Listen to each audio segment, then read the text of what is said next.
So I compliment the organization to the association, World Dental Association, to successfully conduct and spend a really good time for every one of us on this lockdown time, because this was the time initially we all thought how to kill the time, but um, this has been really taken care of by variety of educational webinars that have taken place over the time, and though I've not been part of many of them, but when these uh, gentlemen invited me, I was happy to participate in it. When I was speaking to Dr. Anand, he said all other topics have been covered, so this is one topic nobody wants to touch. And I also asked him, that at this point in time when the lockdown is about to be lifted, people are thinking of how to get their practice started. Will it be of any importance? So he said, no, yes, it will be important because nobody has so far covered this. And if not today, 6 months down the line, we will have to get these jobs done for our patients. And maybe we don't know how the things turn around in life. I never imagined in December that my life will turn around like this in 3 months' time, and probably none of you also. And the way we are going to practice now. Anyway, we are 400 million of Indians. Uh, we are still in red zone. I'm from Bombay, and speaking from home, so we are all uh, yet to come out of the lockdown. Some of you might be lucky somewhere in the country who may be in the green zone now or in the orange zone and may be able to start to work from Monday onwards.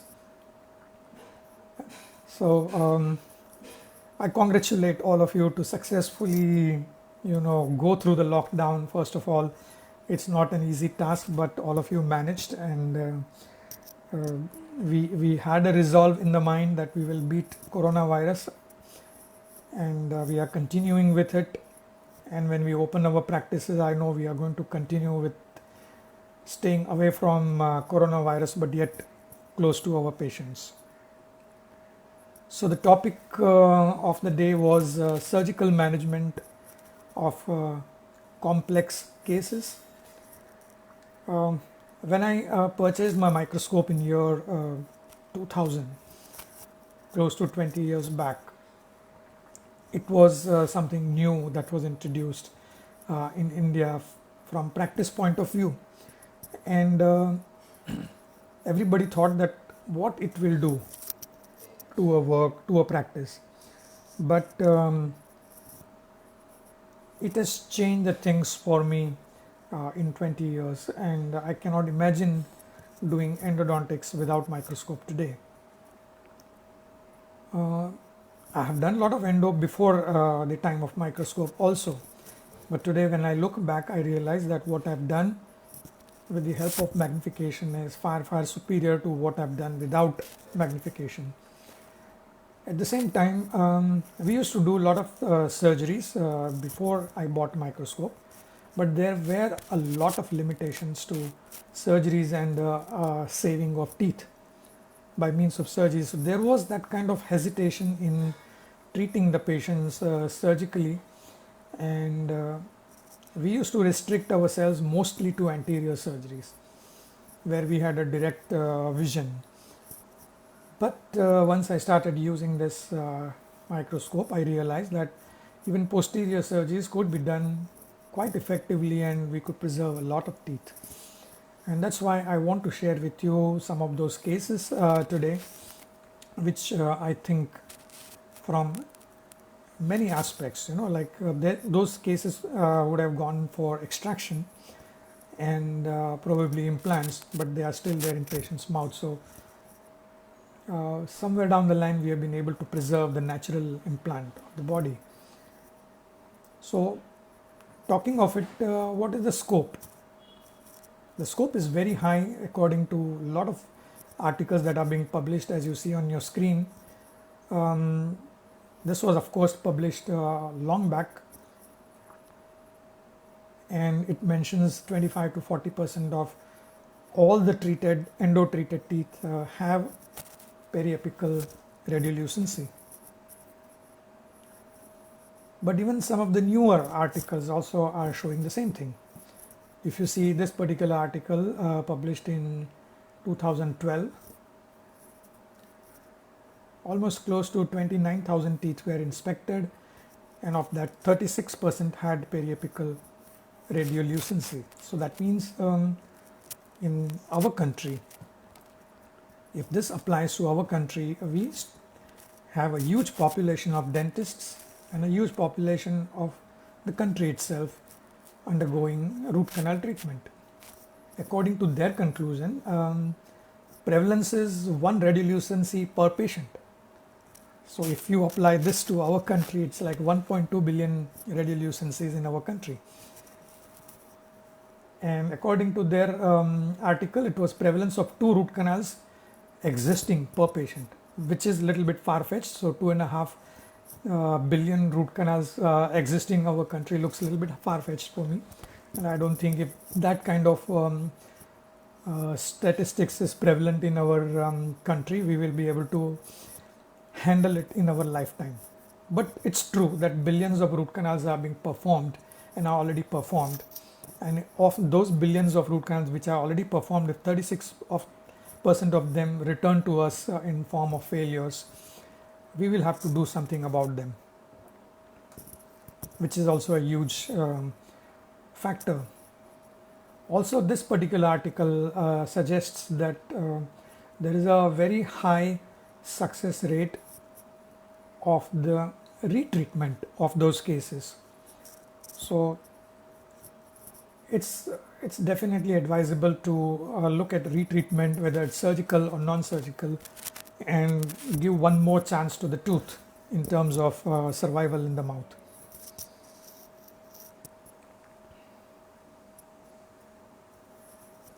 So when a patient comes with some kind of a periapical lesion, in short, I don't want to go into very detail, but you will have majority of them falling into these few categories, like periodontitis, which could be acute or chronic. Acute would be painful, chronic would have very mild symptoms, probably like a drainage or something like that, but otherwise symptom free. It could be having a granuloma, or it could be having a already existing cyst, which could be odontogenic in origin, coming from the tooth itself, or it could be some surrounding tissue causing the cyst. So these kind of lesions we generally see on an average, and I'm not denying the fact that as soon as we open our clinics, there are some of these cases going to come to us. According to the article published by from China, from Wuhan, where the epicenter or the coronavirus actually started and had the highest amount of cases in a small town, or not a small town, but big town, but in one town. And in the month of February, when it was at its height, the crisis, the dental college was open over there, and dentists, the staff over there was treating patients. And then they published their data in the end of February, and they also came up with the same statistics, that more than 50% of cases which they received at the time was related to endo emergencies. So I'm not denying the fact that the moment you open your clinics, the majority of cases that you might get, which you will have to handle, would be endo related. And you already know about it, because in last 30-40 days you might have received calls from your patients mostly for this reason.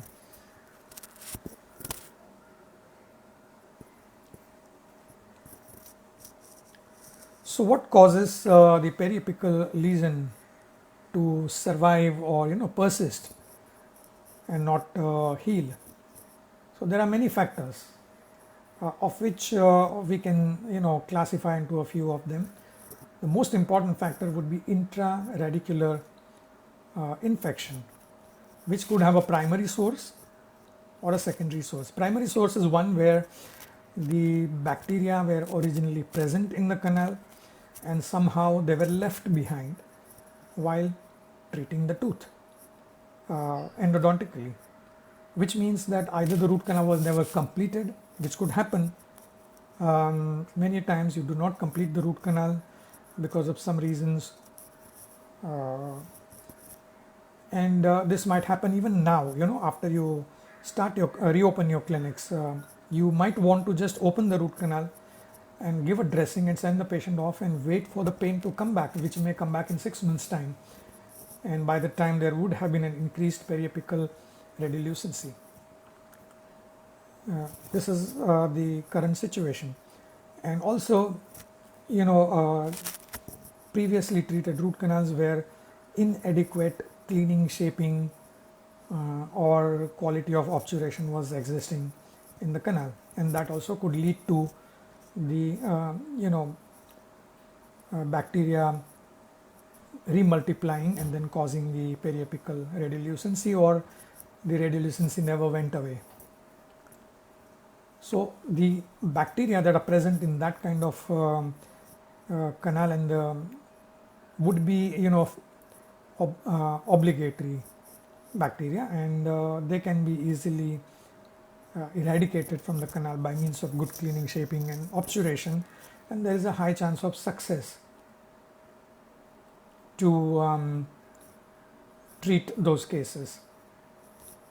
But there could be secondary infection which is coming from the leakage, coronal leakage or the apical leakage, because of the poor seal, coronal seal, and then the bacteria that enter into the canal are facultative anaerobes, and these organisms are a little bit more difficult to eradicate from the canal, and you require a little extra efforts to remove them from the canal. And sometimes they survive silently in the canal for a long time, causing big periapical lesion, and then one fine day the patient comes with a huge lesion. You also could have extraradicular infection in the form of a biofilm forming on the surface of the root near the apex, and unless and until this biofilm is removed surgically, the case may not heal, and this is generally long-standing highly resistant cases. But of the extraradicular causes, there could be one more cause, that is the foreign body. So you see a lot of separated instruments sometimes accidentally happening over there, some sealers escaping the canal, some Garrapacha points going through the canal into the periapical tissue, or during the primary treatment some apicectomy kind of a surgery was already performed, and amalgam was placed as a retrograde material in the previous time, and those particles are remaining in the tissue. So you will see this, and I will try to show you some of these cases. And then you get cysts, which could be related to long-standing cases where patient neglected to come for treatment, and the chronic lesion turned into granuloma, the granuloma turned into a cyst over a period of time. So there could be a granuloma, there could be a cyst at the apex. Very typical of the cyst would be in case of trauma. So typically in a very young age, almost like 10-12 years of age, when the child has some injury on the tooth, it goes unnoticed, and then over the years it culminates into a cystic lesion at the apex, and suddenly one fine day it bursts on the surface, and then patient comes to you. So these are not uncommon cases, we get them from time to time, and what you see is an open apex in such a situation most of the time. And sometimes patients do come, and when they come with trauma immediately, then the way to handle them would be different, but I'm talking about long-standing cases. And sometimes the impacted teeth lead to cysts around them because they are not removed, and they could be dentigerous or keratocysts. And sometimes the healing of that cyst or the lesion after the surgery could be fibrous healing, and there is no bone formation, and this could also lead to some complications in future. And I will try to show you more or less almost all these kinds of cases. So if you look at the left hand side radiograph, both the teeth are failing, the central and the lateral, but the central had intact coronal seal, which means there would be more or less primary infection in that failed root canal. But in the lateral, there is a lack of coronal seal, and there would be leakage, and this would amount to having a secondary infection. So the bacteriology would be different in lateral compared to central.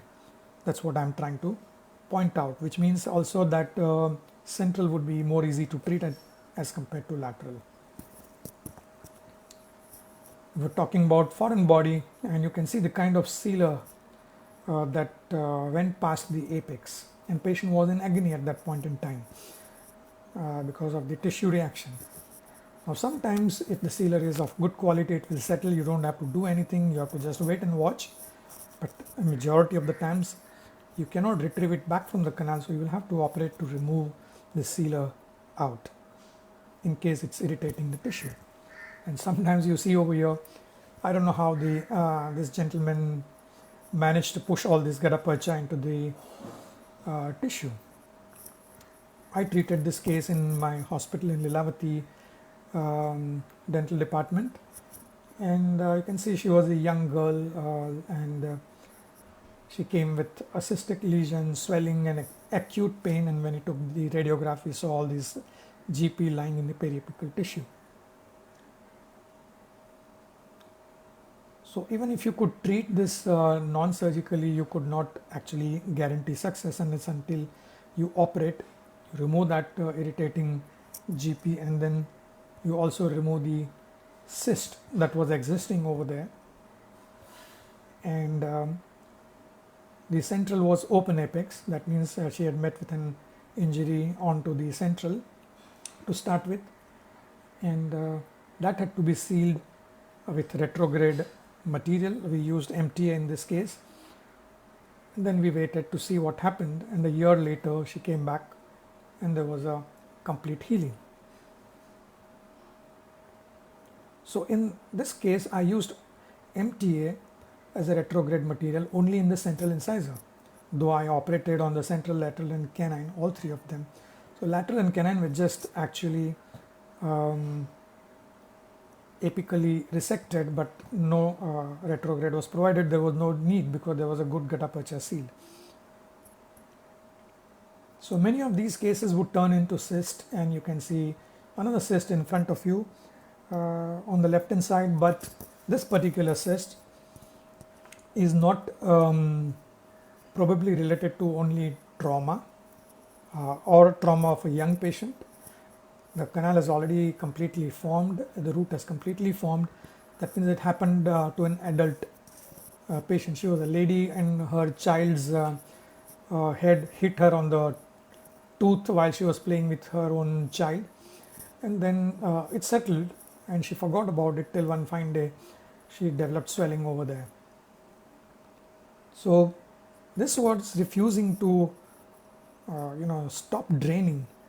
So we couldn't do anything except straight away do surgery, remove the cyst, and then place MTA apically, and then place some MTA even through the canal. In fact, at that point in time, I tried to place MTA through and through, and then I realized that there's no need to do that. If I can successfully place about 3 or 5 millimeter of MTA at the apex, rest of the canal can be filled only with gutta percha. But you can see the result 7 years down the line. This case was done in close to about 2014. So it's been there in the patient's mouth for 16 years now. And you can see the way it has healed. What I would like to point out in some of these cases is that according to this particular article, when you're attempting retreatment, one factor that you have to keep in mind is that what is the status of the root canal when the previous root canal was performed?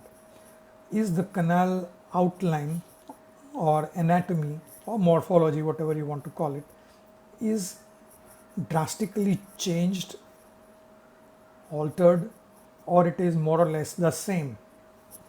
If the canal morphology is not altered much, that means the canal is enlarged exactly in the same fashion as original shape of the canal was, then the success of retreatment is very high as compared to when the canal morphology was altered.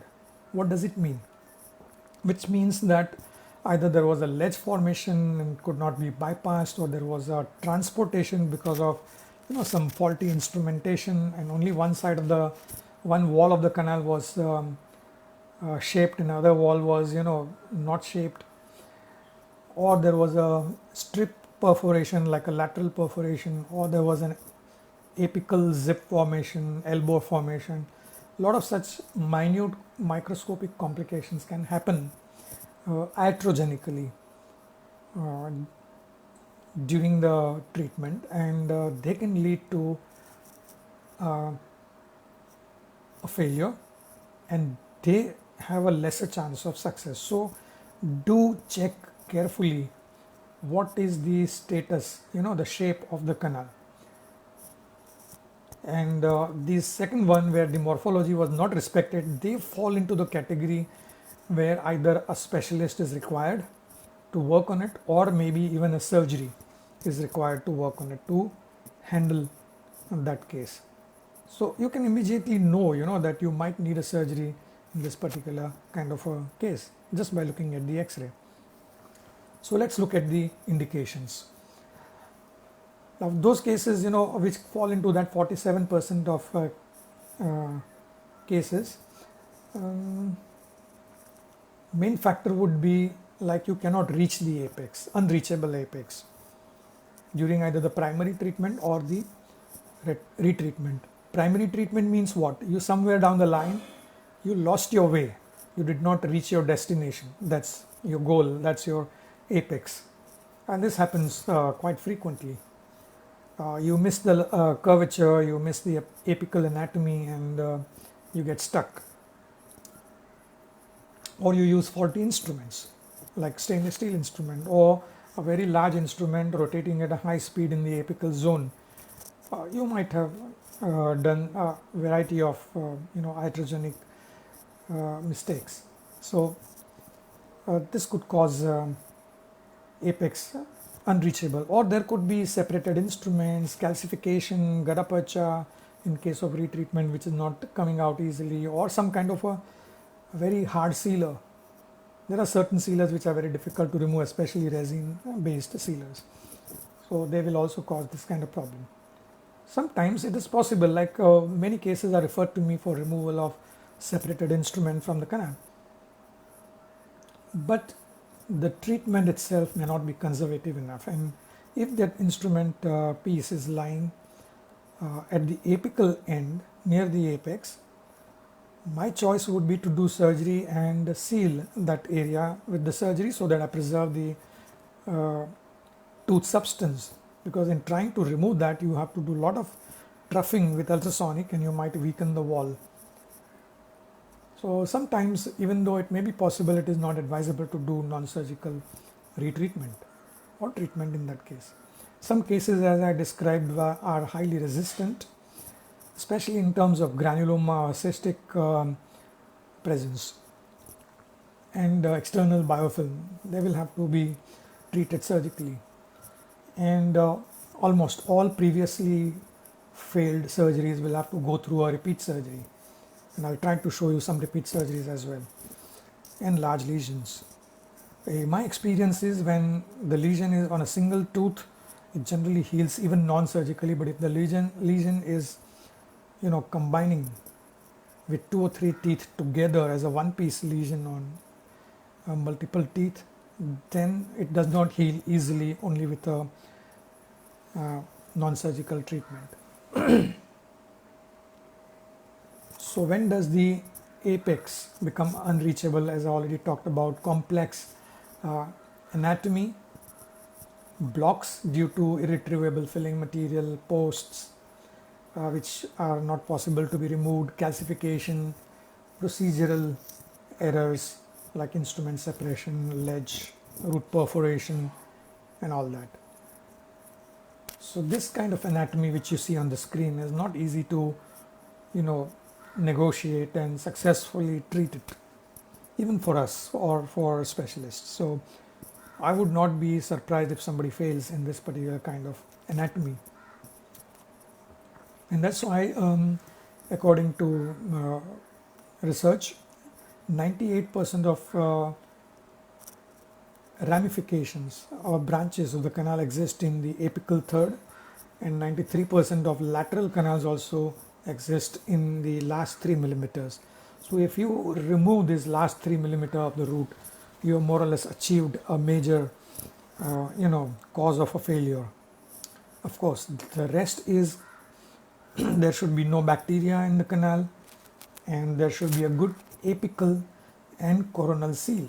If you take care of all these aspects, an apical seal could be provided at the time of surgery rather than before the surgery.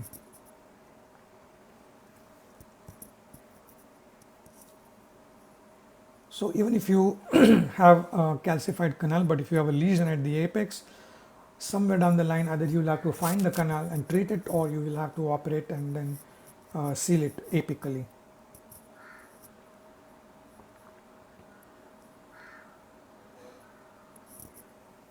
Now here the surgery was already performed and it failed, and you can see all loose pieces of amalgam lying in the tissue. At the same time, it looks like as if there was a canal left untouched, but I suspected that there could be a crack as well. Patient was very keen to do a successful treatment, either preserving that tooth, because you can imagine patient has undergone root canal and the surgery.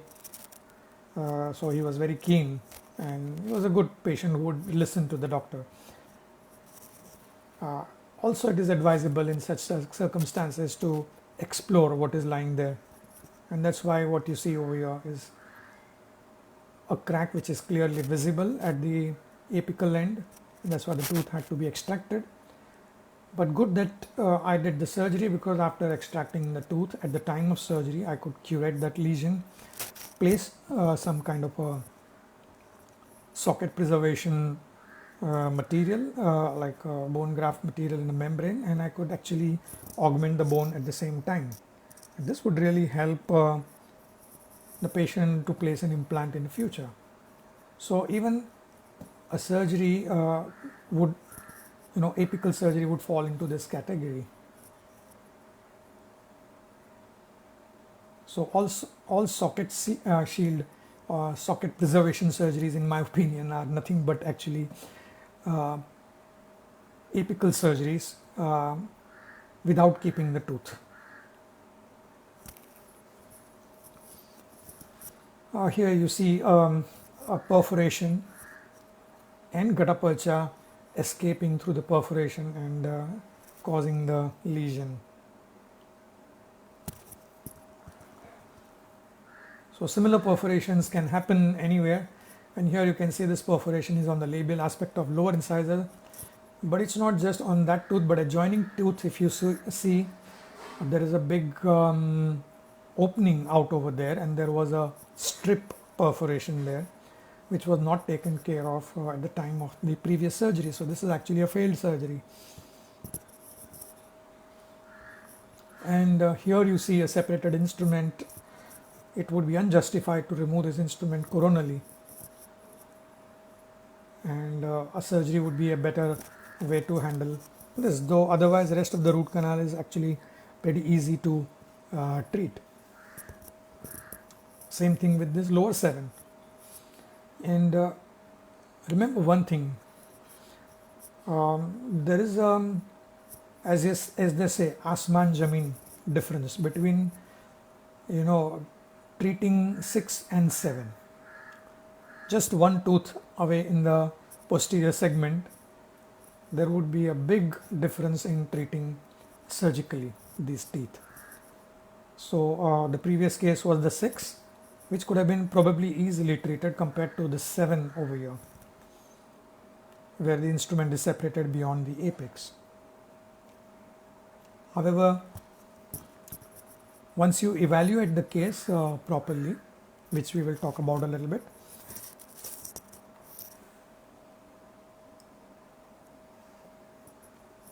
you can work on these cases and you can successfully remove the instruments even from those areas.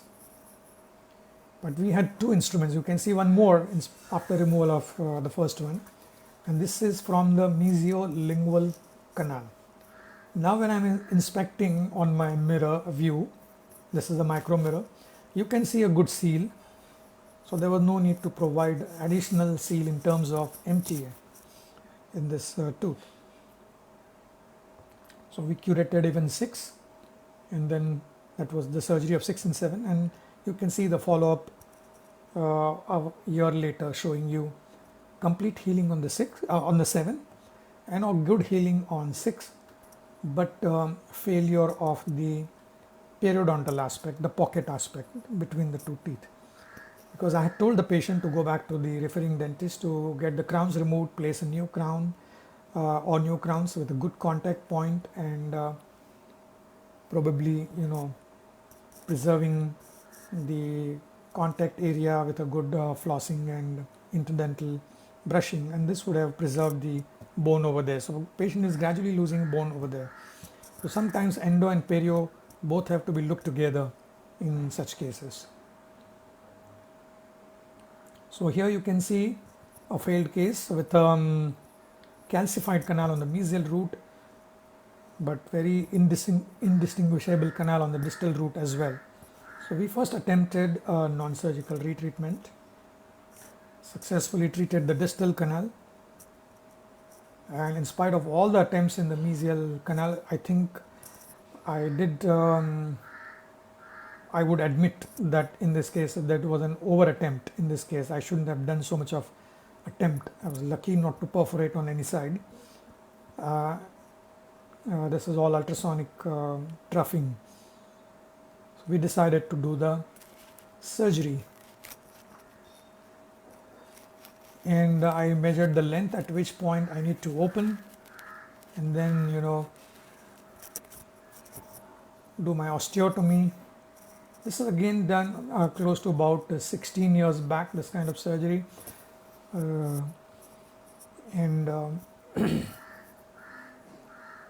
you can see the instruments I'm using, some of them are different. I was using straight handpiece then, and then now I'm using surgical handpiece.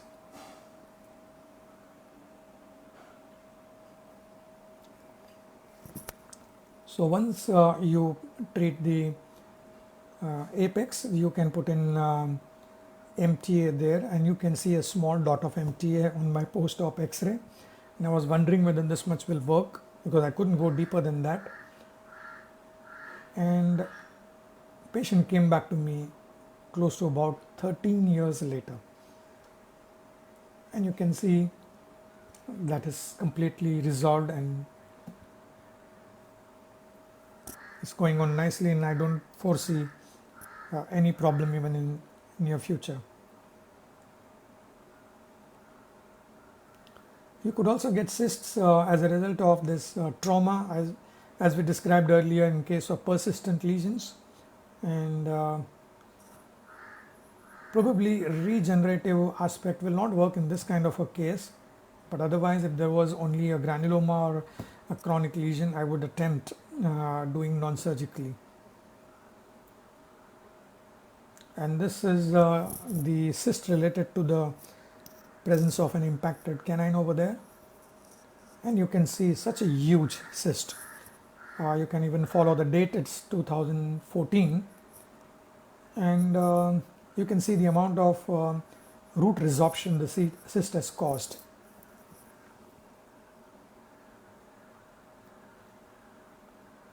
Cyst is removed surgically, all the teeth treated, including the third molar. You can see patient was very keen to preserve it, and some loose particles of the sealer were lying in the cyst, and 6 years. You can see the date on the x-ray again, 2020 now, 6 years later. There is a resolution, but the 7 is now causing a problem, and you need to treat 7 separately, which we are currently doing, and that's why I could actually get all these x-rays in my hand all over again. There could be some contraindications, and systemic contraindications are same as any contraindications for any surgery. So it could be diabetes, it could be bone healing issues like osteoporosis, immunological disorders, or medical conditions like cardiac cases, or patient on heavy anticoagulants, or presence of infection like tuberculosis, hepatitis, HIV, or now COVID, and of course pregnancy. So many of these patients are not to be treated surgically at that point in time, and no surgery until coronavirus issue settles. This is true because we can't do surgery, at least for, hopefully we will be able to do in 6 months time. I don't know, it might be even longer than 6 months. So do whatever you have to, but avoid surgery as of now. Which also means that after 6 months to a year, when you are ready for surgery, because you have avoided surgery, there would be cases which will require surgery, which could have been treated non-surgically, but you could not treat, and they will turn into a surgical case a year down the line. So good to know about these aspects. At some point in time, you might be ending up with surgeries. There could be local contraindications. Since you're going to remove 3 millimeter of the root apex, there would be altered crown to root ratio, and if that is going to hamper the stability of the tooth, then there's no point in doing surgery. So periodontal evaluation is very, very critical. Presence of anatomical landmarks like mental foramen, maxillary sinus, mandibular canal close to the lesion is also going to be playing a very vital role in planning the surgery, or maybe even avoiding surgery. And unfavorable position of the apex. I will try and show you 1 or 2 cases where if the apex is very unfavorable to be reached, you should not attempt surgery. And non-restorable tooth, what's the point in doing the surgery? And some of the lesions like submucous fibrosis will really play a big role in surgery, so you don't want to do surgeries on these kind of patients. Extraction is better solution.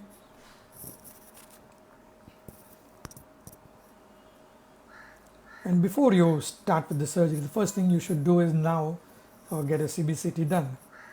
It will give you a lot of details, like it will give you 3-dimensional size of the lesion. Normally you would see more detail, almost 60 to 70% more detail than you would see on a radiograph on a CBCT, which also amounts to the size of the lesion. It will also tell you which radiograph cannot, that whether cortical plates are involved or not. If you have a cortical plate missing because of the lesion, or resolved because of the lesion, your planning of the surgery would differ. Root curvatures, position of the apex, rapices, missed canals, especially if you are performing surgery on the upper molar, MB2, you will have to look where it is, and ramifications. All this will have to be looked into, and then plan your surgery accordingly. And vital structures, also very important. So CBCT gives you 3-dimensional view, which a radiograph will not. Radiograph will give you a view like which you see on the shadow on the wall, which is cast by that cylinder. So the cylinder on one side casts a rectangular, and other side casts a round shadow. So many of the articles are already there for you to see. I'm not going to go into any article, but just a couple of them for you to understand that you see more on CBCT. Here you can see out of 1,000 cases, they could detect apical periodontitis on only 41% of cases compared to 61% on the CBCT.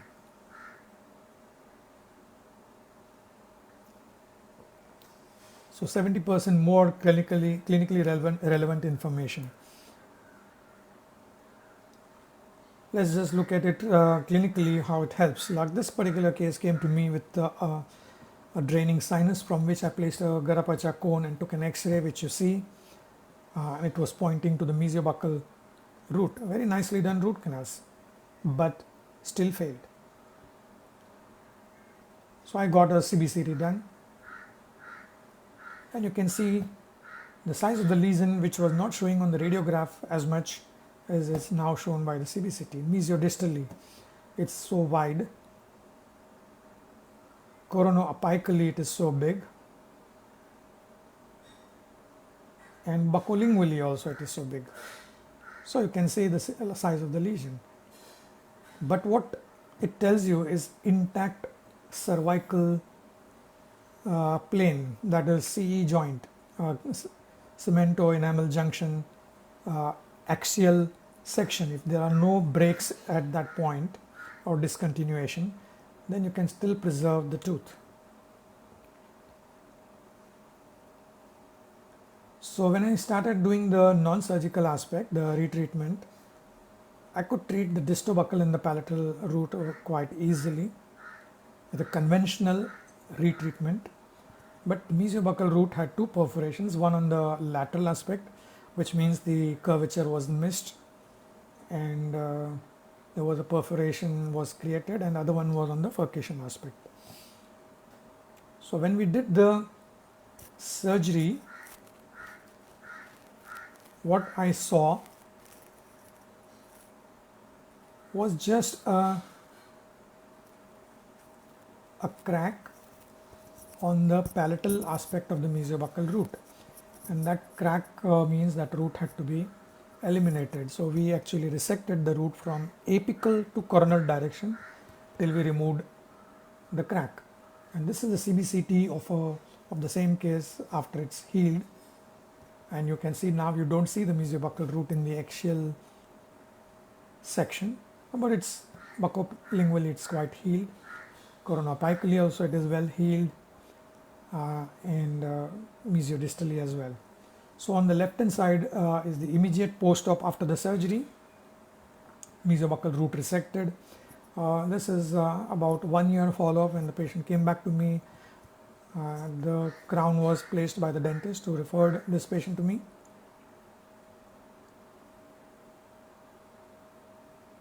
The patient came for some other reason 3 years down the line, and you can see the tooth is still going strong, and 7 years down the line, tooth is still going strong.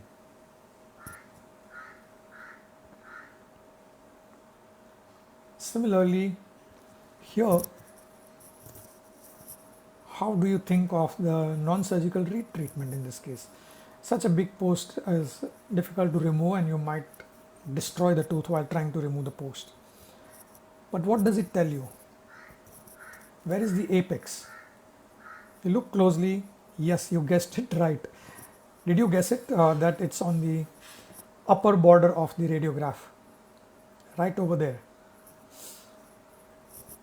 So such a piece of root, which is actually calcified, is lying untouched, and it looks curved, which could be even in the buccal direction. So what happened? You guessed it again right, that the operator missed the curvature and went straight and perforated, and that's why there is a lesion over there, right over there. So we asked for CBCT, and you can see one more article I would just like to point out over here, that after examining the CBCT in this study, the examiners altered their treatment plan, changed their treatment plan in 50 to 60% of cases. So you can imagine that once you examine CBCT, you might change your treatment plan. So this is all the views. This is the axial view, and this is right at the apex where you see just the beginning of the root tip but no lesion. That means you don't have to really bother about the root apex. About a millimeter or two short of the root apex, but now you can see the denting, but you don't see any canal. That means it was calcified. You don't have to really go and open it. Now you see the lesion on the labial aspect, just about to perforate the cortical plate, but you see the position is changed from the previous section. That means the root was curved. That's why it looks at a different angle and level, but there is still no canal visible. And now you see a canal, but it's not a canal, it's a perforation, because canal would be in the center of the root. It is on the outer periphery towards the labial. And now you see two canals. So one is actually perforation, the other one is the post that was there in the middle. And this is the sagittal section showing you where the perforation is. So your job is now simple. You have to open exactly that area and seal it after removing the granulation tissue. And it would still work. So that's what I did. I did not even try to locate the apex, and I mean apex I could see, but I did not locate the canal at the apex and try to seal it. Here it wasn't needed. So I just treated the perforation as apex, and then you can see now the MTA placed over it. So that's all the MTA. So this would work for a long time. But in a similar situation over here, on the mesial root, there's a lot of bone loss, but because of the divergence of the root, the tooth is very firm, patient is very young, so it's important for you to preserve the tooth, or at least try and preserve. But the biggest hurdle would be the mental foramen so close to the apex of that root, and also the lesion. So the planning is very important. This is the final outcome after the non-surgical retreatment part. So we completed the retreatment first and then did the surgery. And what I would like to show you is that I just perforated the bone with the burr, but then I took over, I worked with the piezo surgery unit. So what I'm trying to point out over here is the mental foramen with my piezo surgery unit, because my staff was actually poking the suction tube right on top of it. And this is a magnified view showing you that I am removing granulation tissue from the lingual aspect of the root apex. So piezo surgery is a very useful adjunct in surgeries. So this is post surgery. You can see I have not done much damage to the root apex or the bone. This is 1 year follow-up showing healing, and this is 2 years follow-up showing healing. Similarly, this patient, the lesion wouldn't stop draining from the draining sinus that was there in this failed root canal. So I tried doing everything. You can even see I've placed calcium hydroxide, which has gone past the apex. So eventually we decided to do surgery, and what you see over here is I did not complete the root canal, but it did not stop draining. So whenever you don't stop draining, you first do the surgery, seal the apex, and then complete the coronal obturation. So you can see the instrument coming out of the apex for a little bit of debris removal, and then I'm placing MTA with the gun right at the apex. So this way I can seal the apical part, and then I can complete the case. So here you can see after removal of all the granulation tissue, the amount of bone that was removed or the lesion that was existing, you can see now on the radiograph, which wasn't seen as much on the previous or pre-op radiograph. I had the chance to see this tooth again almost about 7-8 years down the line, and you can see complete resolution. However, I don't like the crown and the kind of posts that are placed by the general dentist who referred the patient to me, but I have no say to this in this regard, and probably I can just only talk to him to get a better crown and a better post and a core placed. But right now for 7 years it's holding on well, so I'm not going to comment on this. So let's look at the protocol now.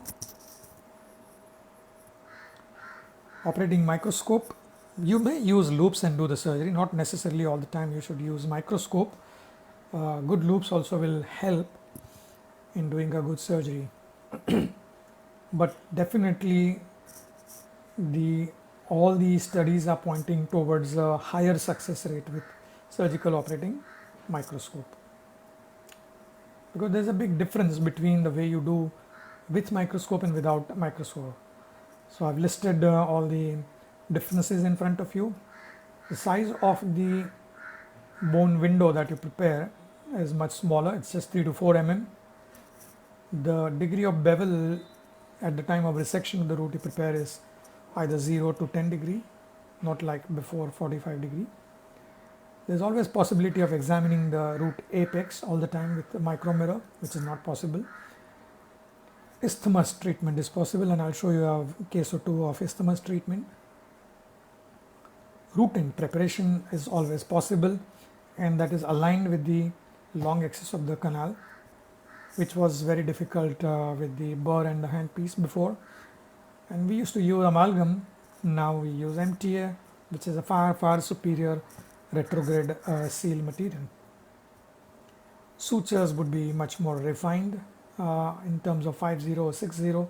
I like to use 5-0 most of the time, and though you can remove them 3 to 4 days down the line, but I still wait for 7 days. And difficulty to avoid anatomical structures, and you just saw how I avoided mental foramen. I wouldn't have attempted that surgery without magnification, that's for sure. And that's why I like to use microscope. So same thing happened 20 years back when I purchased the microscope, and some of my colleagues also immediately after me must have purchased. They can actually think of retrospect, how difficult it was to promote this kind of endodontics to the patients. But today it's not that difficult. Even general dentists are buying microscope, learning how to use them, and using them. Some clinics have even multiple microscopes. And even colleges, when I bought the microscope, not a single college had a microscope. And you can see now many colleges have, almost all colleges have microscope, and some have multiple microscopes. Of course, the picture which you see on the screen has become redundant from now onwards, so you will have to wear different kind of attire when you work on the patients. So you look different, the picture would be different. So consider that picture as history now. So what else do you need? What modernizes the endodontic surgery? Of course, MTA I would highly recommend as a material of choice. That has made a big difference. Ultrasonics have made another big difference with the help of these tips, which are meant for specifically for preparing the apical part from the apical end. So you can see over here the tip, how it can enter the root apex, and because of their angles they can enter any kind of root anywhere in the mouth. That's the advantage of them. Another big difference could be made is with the surgical handpiece, which is the middle one in this picture. This is a surgical aorta from where the air comes from the back of the handpiece. So there is no air coming into the mouth. So this is preventing surgical emphysema, and it cuts bone like butter. So you might see this handpiece in many of my videos. Whereas here, this is the piezo surgery unit. The advantage of piezo is that it is protective of soft tissue while removing the hard tissue, and it really does not damage the soft tissue. So many times I do switch over to the piezo unit. So here you can see in the lower anterior area, such a big cyst could be easily separated from the bone without tearing it off by the piezo unit, and I can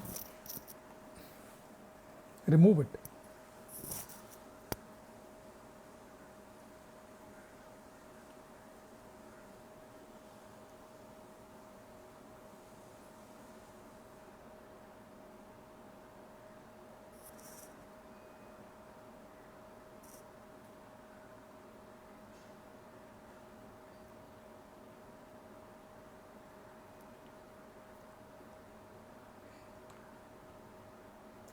Then what you need is micro instruments. So what you see on the screen are all the instruments that I use. You can see the needle holders are small. You have a micro mirror to view. You have the MTA gun. You have the MTA block, and you have the MTA condensers, which are small ones, and carvers, and the retractors for the flap. So all this is needed. And also those micro mirrors which you can see small periosteal elevators, and then you need thinner blades or smaller blades. Then before you start, once you have everything ready, you have to have all this ready: the history of the patient. Now you have to add, of course, the travel history, consent form. Very important to have consent of the patient. All your radiographs, CBCT to be present over there for you to refer, and preparation of your operatory, which will be, I'm not describing it because last 40 days everybody has been describing this, how to prepare yourself and your operatory. Do prescribe or ask the patient to take amoxicillin. The recommended dose is 2000 milligram 1 to 2 hours before as a loading dose. But quite often in a healthy patient, I don't prescribe any antibiotic. I just straight away start surgery. What I do prescribe is pre-procedural mouthwash, which patient starts on the day from the morning onwards, and also I make him rinse in the clinic before starting the surgery, and also ask him to take a good painkiller before starting the surgery. So by the time we finish the surgery, the painkiller effect would have already started in the body. Local anesthesia, very simple, but whatever standard local anesthesia that you use, like lignocaine, articaine. Articaine is a long-acting local anesthetic, so it is better. But I can easily do surgery even with lignocaine, because with adrenaline, the effect does last for about 2 to 3 hours. What is important is after you give the main local anesthesia, you take your cartridges with 1 in 80,000 adrenaline of lignocaine and give small slow injections 3-4 millimeters apart on the entire surgical site, multiple injections right on the surgical site, around over there, and very slow infusions. So this should take you some time, maybe 3 minutes or so, to complete this particular part of the local anesthetic. This is actually allowing the adrenaline and local anesthetic to infuse deep into the tissue. Give it time to infuse, about 10 minutes time before you start, and this will dramatically reduce your bleeding during the surgery. And most of the time, though I keep all these hemostatic agents ready all the time, like ferrous sulfate or adrenaline soaked cotton swabs or pellets, or a pressure pack simply with gauze piece or gel form, or you can even use those commercially available materials like adrenochrome monosemicarbazole, like PAWS or similar kind of materials. You can soak them and then keep them in the socket for some time, or simply just leave gel form over there for some time.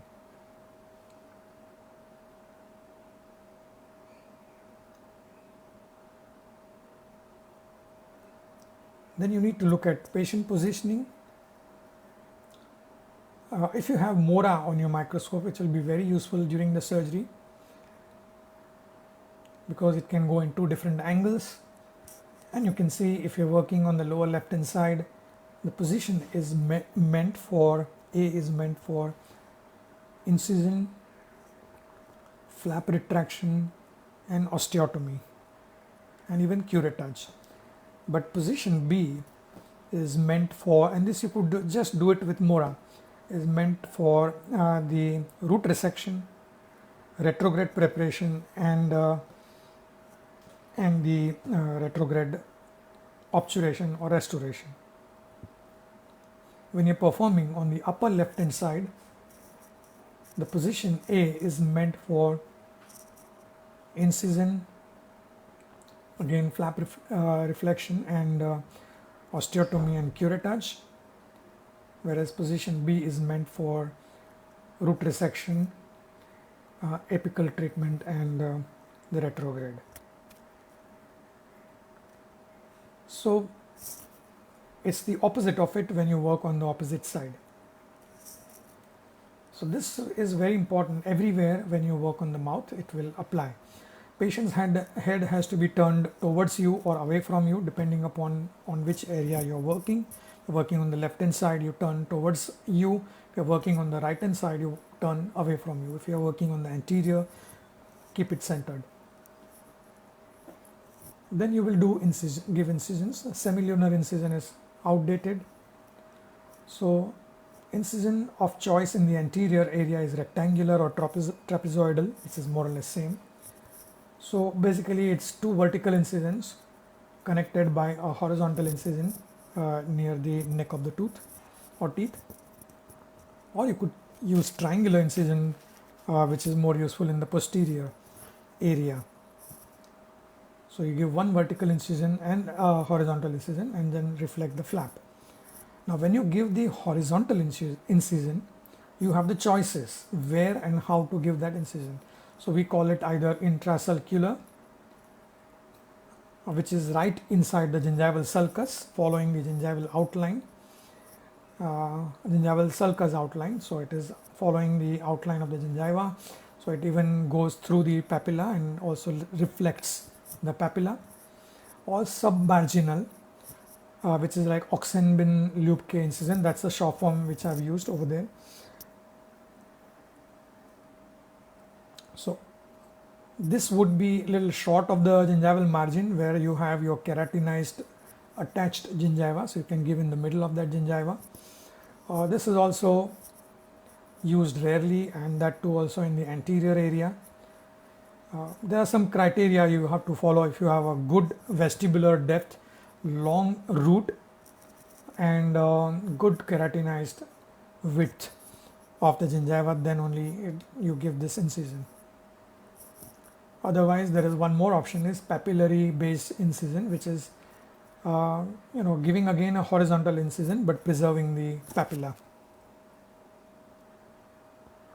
So this is rectangular incision. The vertical part will be between the two teeth, but just before reaching the papilla, you don't slice the papilla into two.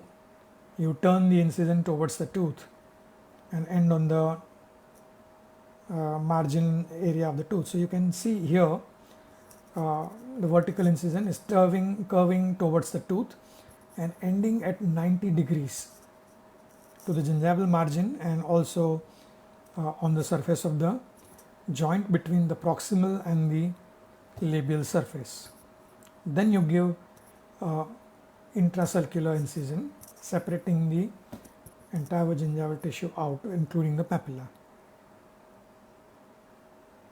Now, if you give one more vertical incision, then it becomes rectangular. If you don't give the other one, it becomes triangular. So sometimes, if you're working on a 6 or a 7, the distal most incision is not needed. So this is the vertical incision, and then this is the horizontal incision, going all around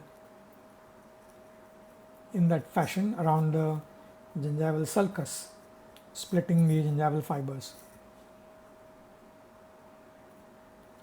Here you can see there is a good connective keratinized tissue, but very short vestibule, so this is not a good case for Oxenbin incision.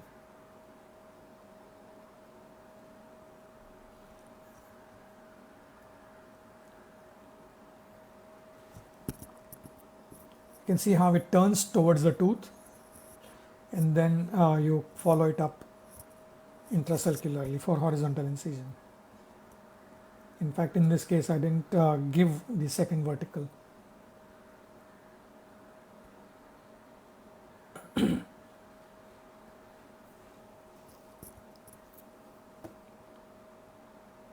The width of the incision is not that important, but generally at least one tooth away from the operating site, and the entire width and the depth should cover the entire surgical site. It should not happen that your surgery is extending beyond the incision. This is papillary based incision. This is very difficult, so I would not recommend at this point in time, from the point of view of two things. One is that it is two incision into one. So first incision is going horizontal, parallel to the neck of the teeth, or cervical area of the teeth, slicing the papilla, but you don't go all the way to the depth and touch the hard tissue with the first incision. You just go about 1 millimeter deep. Then you follow up that incision all over again by inclining your blade towards the bone underneath, that is your crestal bone. So it's actually double incision, one perpendicular and then inclined, and then you reflect the flap, and giving suture would require around 6 or 7 zero suture. So you need to work with microscope to use these sutures. So I would recommend not giving this as of now till you master. Then comes osteotomy in your line of protocol. One tapered Fisher burr carbide and one long round carbide burr. Minimum length should be 25 mm, but my length preferred is 30. So if you use a longer burr, 20 to 30 millimeter is better, which will give you a better control over your visibility. So if you want to remove this particular instrument,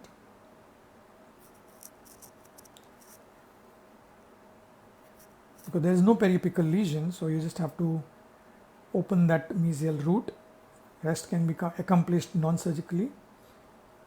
You raise your flap, give a releasing incision sometimes, so that flap remains loose.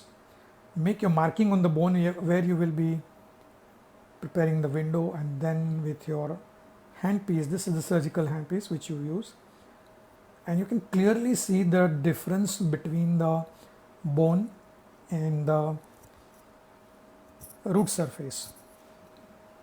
And I would recommend starting about 1 millimeter to 3 millimeter coronally from the apex. That means not apically of the apex, but coronally of the apex. That means you expose part of the root. Anyways, most of the time you are going to resect 3 millimeter of the root. So this way it will be easier in the posterior segment to find your root apex.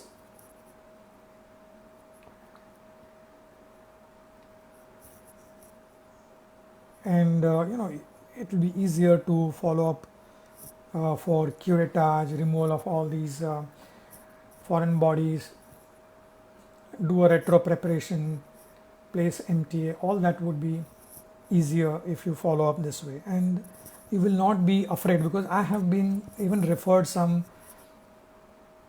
failed attempts, not failed surgeries, but failed attempts of the surgeries. So this is the post-op and a healed case. So why I'm saying this is that plan your surgery well. Here you can see again there is a separated instrument which you can see on the mesial root for which the patient was referred to me, and this is 7, not 6. And as I said in the beginning, the 7 is much more difficult than 6, from the point of view that if you see the section 20 over here, let me point it out with a laser pointer for you. Somewhere here, this is where my instrument is, and this is the lingual cortex. I'm not going to actually perforate through, and I can't do surgery from the lingual side, so I have to come all the way from the buccal surface, go through and through the bone till I reach the instrument, and the face of the instrument is facing the lingual surface, so I'll never see it, never see the apex. So I have to just slice through the root, hoping that I'm removing everything. So this is what you need to actually avoid, and probably this is the best case for extraction, but here the patient was adamant that she wants to preserve the tooth. So these are the cases I would like to tell you that be careful about.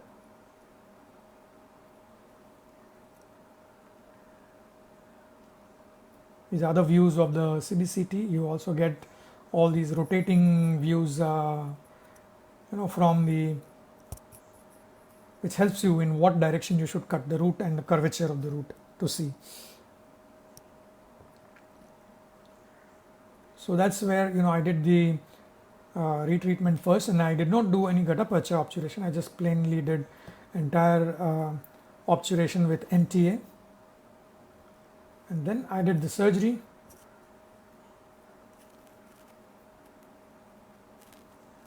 And you can see I've reached all the way down to the lingual cortex. I can't see anything. Hopefully I've reached exactly, because I planned well, I've reached exactly where I'm supposed to reach. And I'm hoping that I'm removing the instrument from there. So I'm able to feel it, because metal to metal contact can be felt.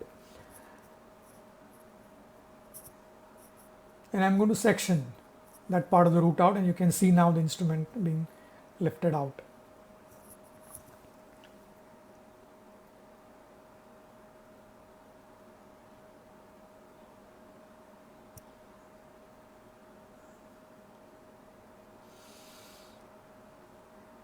And then I wanted to curate. So for curettage, I resorted to my piezo surgery. So this is very useful, and since I had already placed MTA, I just had to make sure that my MTA is well sealing the apex, and you can see it clearly on that view. And you can see I've made a very small window from the vertical aspect.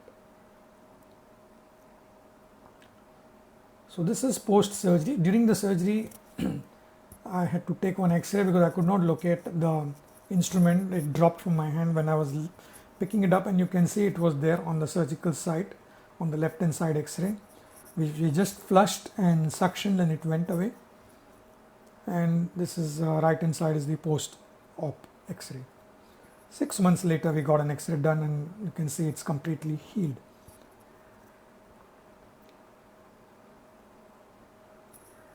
Once you have an osteotomy, we already discussed curettage of the lesion. You need to enucleate, assist, completely remove all the foreign body lying over there. And sometimes even small particles like this, amalgam particles, as you see, they can cause, such small particles can cause havoc in the appearance of the gingival tissue. Here you can see on the CBCT, the labial cortical plate is missing, a big lesion, and when you look at the surgery, when I'm reflecting the flap, what I see is a lot of previous surgery fibrous tissue. So this is fibrous healing, not bony healing, and that's not going to work for the patient. You can see I have to separate all the fibrous tissue either with a blade or with laser to make sure that I remove all that contaminated tissue, contaminated with the amalgam tattoo. And then I can easily reflect it out, and you can see the tissue is getting, entire lesion is getting removed in one piece. So a lot of sectioning is needed of the tissue, fine sectioning, and then you can actually now use your burr and retrograde, and then complete the placement of MTA at the apex, and a year later this is the healing. This is not in fact a year, 6 months later. But patients, the tattoo reduced dramatically, and she was very happy with the gingival tissue appearance. As another patient had no bone even on the palatal aspect. You can see buckle in the palatal bone. Now here you plan differently. You have to place some kind of bone graft. So here you can see the endodontic treatment, my conventional treatment first. Then I removed all the granulation tissue right up to the palatal aspect. At this time you have to support the palatal tissue with your finger and then curate so that you don't perforate, and then place MTA in the apical part. After I removed the gauze pieces that I placed on the socket while I'm placing the MTA, you can see the palatal tissue from the labial aspect. So I place membrane there. This is the complete membrane which will go behind palatal to the bone completely and will be spread out on the palatal aspect without perforating on the palatal side. And then place the bone graft material over here. You can place either synthetic or demineralized freeze dried bone, whatever you like. And this you can see immediate the x-ray which was taken during the surgery after the curettage, and then placement of the graft, and then final healing on the right hand side.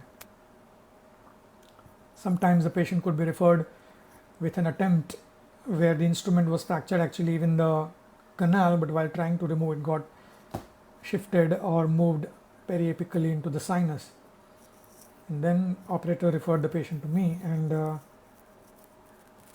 had to look at how to remove it. And you can see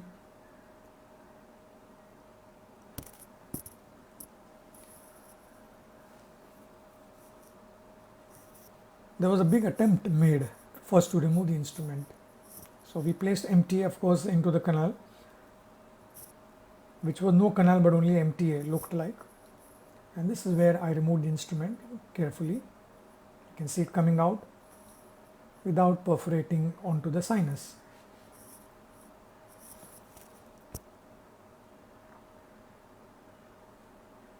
And that's post-op, and patient is doing fine even after that. So root resection should be 0 to 10 degree. You already saw that. Approximately 3 millimeter of root to be resected. If there is infection, if there is no infection, there are certain cases I would not recommend resecting at all. Just prepare a bevel and clean the root surface so that you remove the biofilm. So entire thing can be done with one burr, Lindman.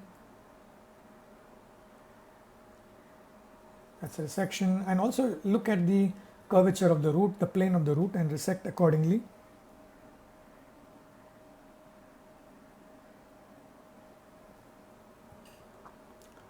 and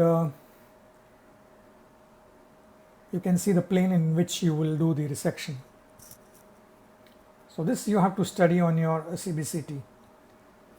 Cases like this where you can see big cyst, you can surgically place graft material. Now there is a doubt by Hasib Kadri, I would say.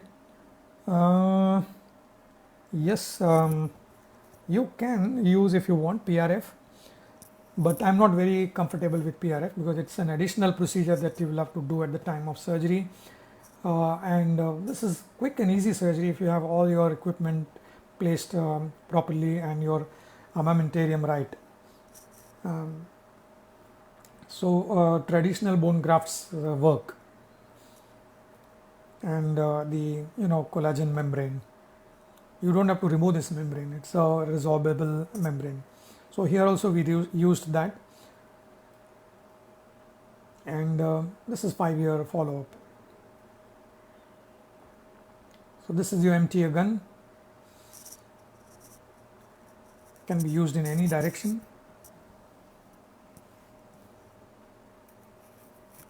This is the MTA I recommend. I've tried all the MTAs available in the market. Some of them have a good delivery system in form of a syringe, so it's easier to place. But what I've seen, some of the cases have followed up from the coronal aspect to see whether the MTA has really become rock solid, and I've not found any MTA as hard as ProRoot MTA 7 days later. So my recommendation would be still to follow the ProRoot. This is MTA block, very easy to use again. I would just like to show you MTA block because it's also very simple. You can actually prepare your own block by making a groove and polishing that groove on any acrylic, cold cure acrylic material or a heat cure acrylic material. You can ask a lab to prepare for you. So this is one case which is clear-cut indication of surgery. As you can see, the lesion is on the lateral surface of the lateral incisor, mesial aspect. There is a fiber post nicely placed. You don't want to remove it. There is no periapical radiolucency, so there is no need to do a retreatment thinking that there is a improperly done root canal. Nothing like that.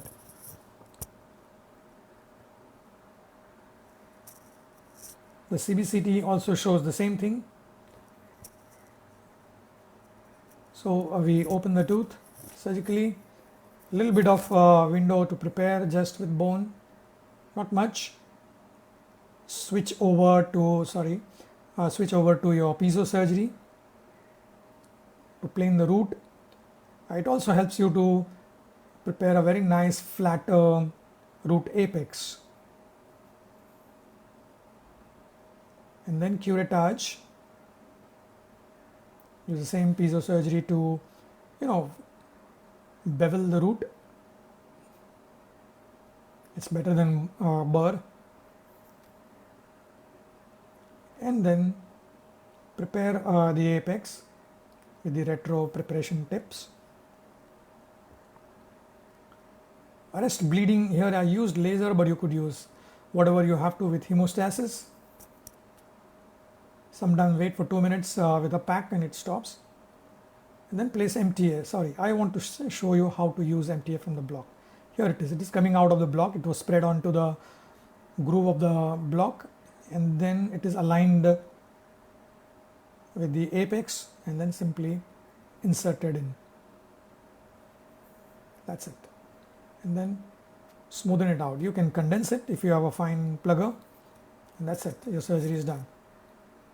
And you can see the amount of MTA I placed was minimal. Ideally, they say you should place about 3 mm, but sometimes even 1 mm would be enough. And you can, this is actually a, I couldn't locate the X-ray immediately post-op, but this is after close to about 2 years, patient came to me and this is completely healed. Sometimes, MTA will drop. That's why you place a kind of a cotton or gauze piece in the socket And here you can see there is a little bit of MTA on the palatal aspect, excess. Not that if you leave behind it will harm in any way, but if you can remove it is a better refined surgery. So I can see it in the micro mirror and remove it. And all these lesions heal. This is post heal, 1 year follow up, and this is 5 year follow up. Lastly, I would like to show you a big lesion case and surgery which did not heal. You can see on the lower incisor, surgery was already performed. Patient was just 20 years old when he came to me. So 3-4 years before the surgery was done. So when he was 16-17, the surgery was done, and already about 4 to 5 millimeters root was resected, which is not the right thing to do, because lower incisors have shorter roots and they are the first ones to be lost in the mouth periodontally, because that's where the in later part of the life the perio problem starts. So preserve the root length. So my challenge was not to resect the root at all or do as minimal as possible. So I just had to prepare the bevel actually. So we removed the post as you see in one of the tooth, and then we removed the gutta-percha, and we completed root canal of all the 4 teeth. One was a fresh in this case, which was also part of the lesion, and this one lesion is combining 4 lesions, and you can see 2 canals actually filled. So in all the teeth 1 canal was missed. Then we raised the flap, removed the fibrous tissue of the previous surgery by carefully resecting it.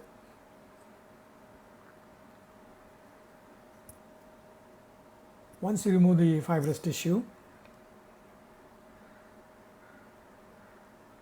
you open your window further to locate your root apices, remove all the fresh granulation tissue or cystic lining, whatever is present. And what you see over here now is the floor of the mouth from the labial aspect. I can actually touch my finger from there. So now you remove the granulation tissue from all around the root, and here you can see even the isthmus between the 2 apices of each tooth. So that has to be opened and also cleaned.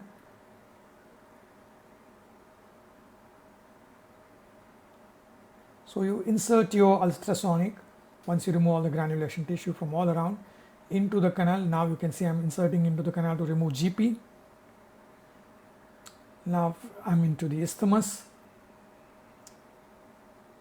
and all the canals like this one by one. So 4 teeth means 8 apices and 4 isthmus. So much of work to be done. Here you can see isthmus are all opened and clean. Place some gauze piece on the socket so you don't drop all the MTA, and then place MTA. This is one with block into the canal at the apex. This one is with MTA gun,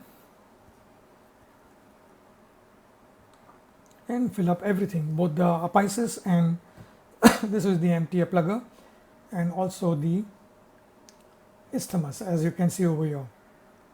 Wipe it clean with cotton pellet and then place your membrane. Cut it out as per the size and then place it onto the lingual aspect to protect the lingual surface. I don't want any fibrous tissue to grow from there. Demineralized freeze dried bone over here, and then a membrane on top of it.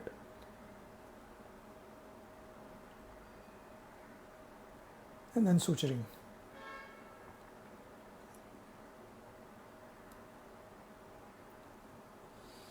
Immediate post-op. A year later, 10 years later. I tried to actually find the X-ray of even after that, but I could not go to clinic. It's there in my clinic. Similar case. similar canals, two canals, and this is very common in lower incisors. Removal of the lesion, planing of the root apex,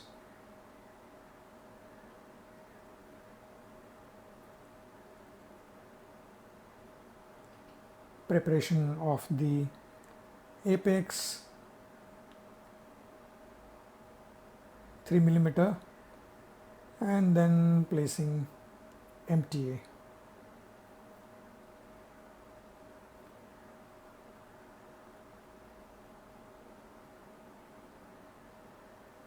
And smoothing it with cotton. That's it. That's how it looks post-operatively. And this is 1 year follow-up showing you complete healing. So friends, I tried to show you a variety of cases which in my opinion covered a wide range of cases. There's still much more to cover, but the gist of the presentation was that modern endodontic surgery can preserve those teeth which looked like as if they will go for extraction and implantology. We have preserved many teeth like this, and I'm sure if you give an attempt to it, you will be able to preserve those teeth. Patients will be really happy with this. I do a lot of implants myself, and I give an option to my patients for both. And I can tell you, majority of the times patients choose the apical surgery over the implant surgery. They say, if we have to go through surgery, I don't mind going it over later if this thing fails. And we are able to preserve a lot of teeth. So, and what I showed you was a very simple procedure, a protocol. It's just you have to understand that there is one thing that is equipment, and the other thing is the procedure. And procedure is nothing different except that it is done with different instruments, micro instruments. So your incisions are refined, though it is the same incision. Your osteotomy is same, but it's smaller now. Your root resection is same, but it's less inclined.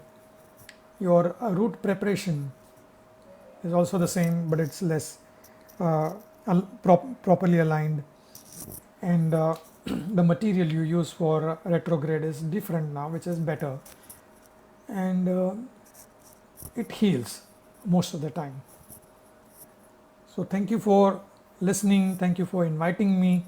Thank you for being online, and wish you a really good luck in future.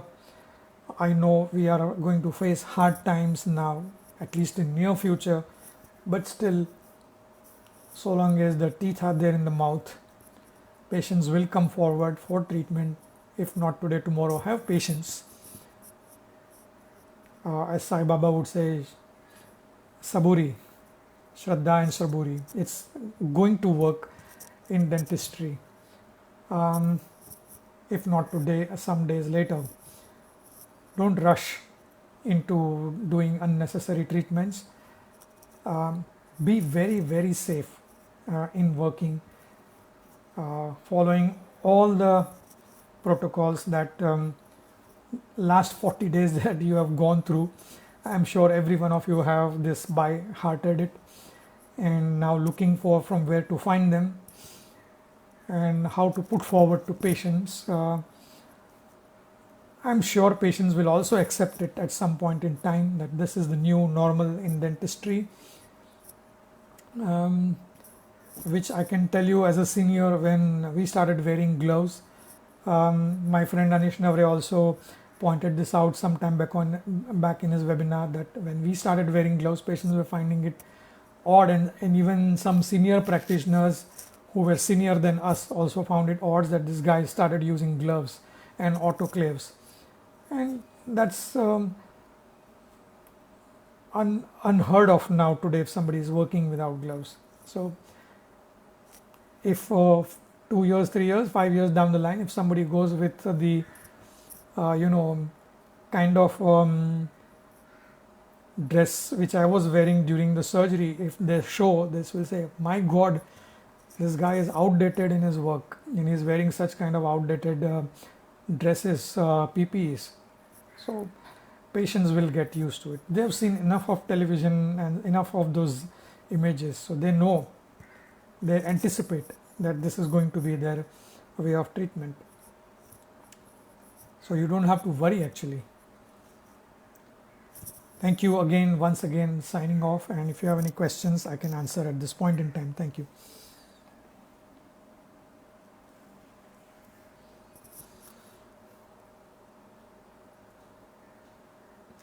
Okay, before I conclude, somebody may have some questions regarding the follow-ups. So same amoxicillin can be continued, painkillers.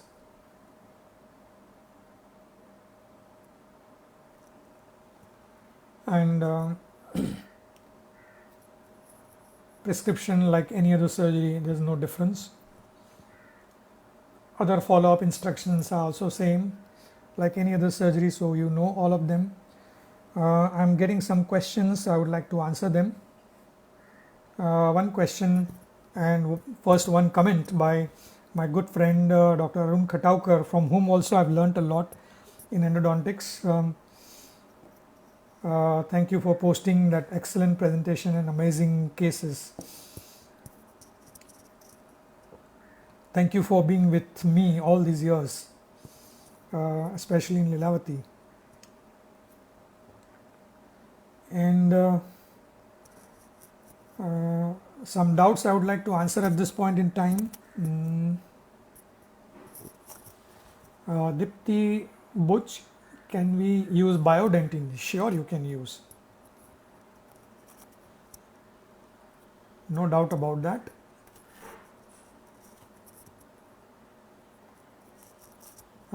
Another question was, how do you protect the microscope?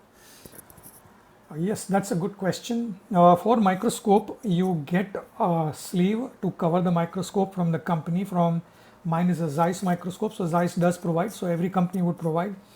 And that sleeve can be attached at the bottom of the body of the microscope. It covers the entire body, and below which you can attach a splash guard, and each knob is completely covered by that barrier, which is a plastic barrier, so the body is not exposed at all.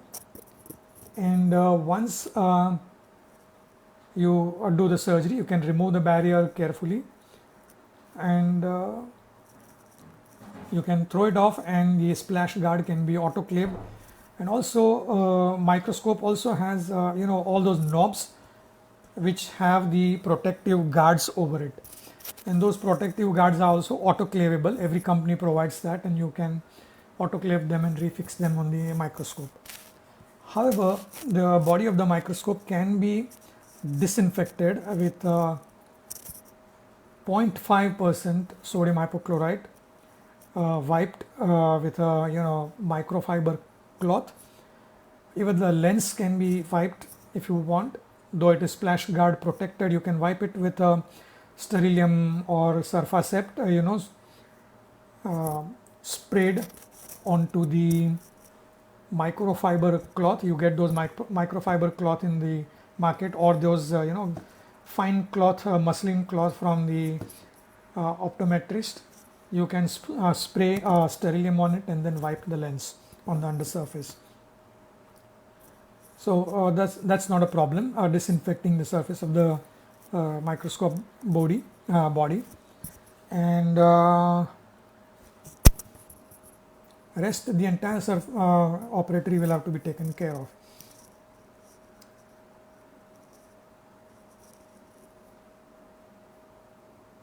There's a question on lingual root on the lower mandibular tooth from the buccal aspect.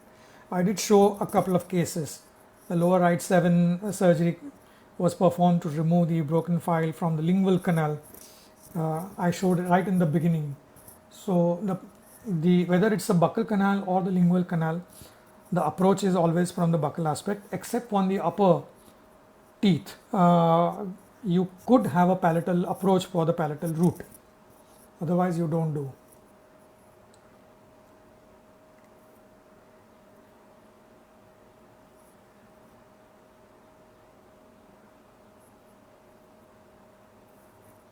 Kamal Chabria has posted viral problems. Please cover later as how to work. Of course, I did cover now. Rest of it is the same protection that you're going to use for every little case, whether it's PPE or face shield or your goggles or your cap or shoe covers or N95 mask. You cannot get rid of it now.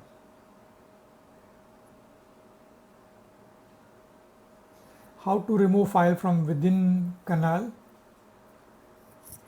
Now I can tell you one thing, if it is right near the apex, if you resect your root by 3 millimeters, which you have to do anyways, you will be able to find the file right near the apex and you can actually pull it out. So while resecting, you resect with the ultrasonic tip which I showed, that round tip or the flat one on the piezo surgery unit.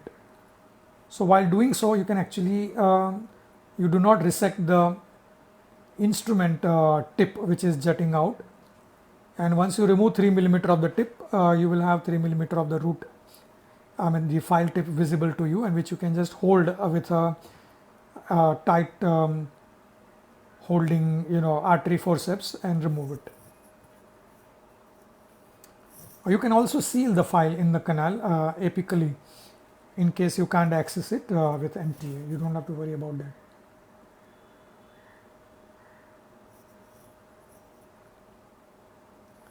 Which surgical handpiece I was using? This is Impact Air, a surgical aerator. You have in the market some of these aerators available which have the air passing from the back. So these are recommended for all the surgeries. You can actually section the bone, do osteotomy, you can do third molar surgeries, disimpaction surgeries quite easily with this. You can do bone splitting surgeries, you can do all these impaction surgeries. It is also useful sometimes during implant surgeries. Quite often, I place my first opening, pilot drill with this burr, where exactly I can point, because it cuts the bone like butter. So this is available in the market. Even J. Morita makes one. This is a surgical aerator.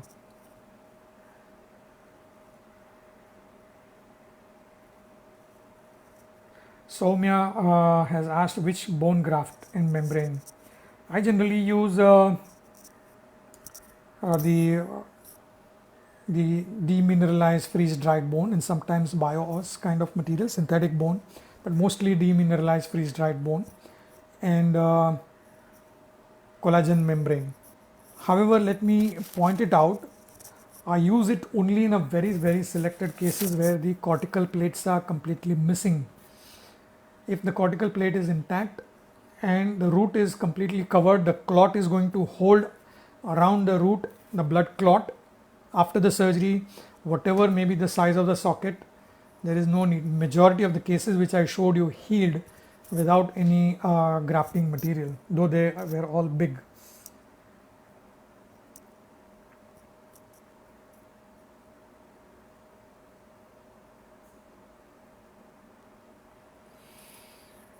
Anand Jain asked, can we do the seal of the apex and then remove the instrument from the coronal part or from the middle part? You can do it even before doing the surgery. That's not a problem. If it is done without damaging too much of tooth structure, which is very important. Which ultrasonic instrument you used for the apical preparation? That is called KISS microsurgical tips. So all the companies give you with this angled ultrasonic tips which has diamond coated on the tip. The tip is 3 millimeter long, so you can actually go into the apex along the long axis of the canal quite easily, and you don't have to really prepare much, and then you can place in MTA very easily over there.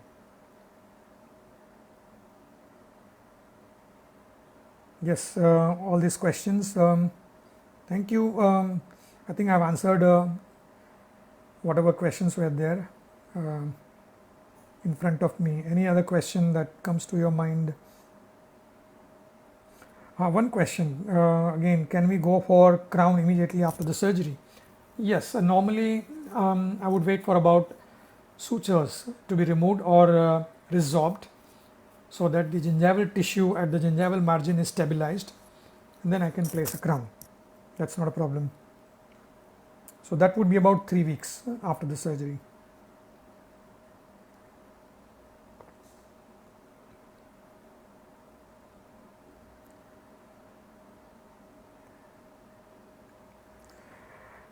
Thank you again, World Dental Association. Thank you for carrying out such a wonderful activity.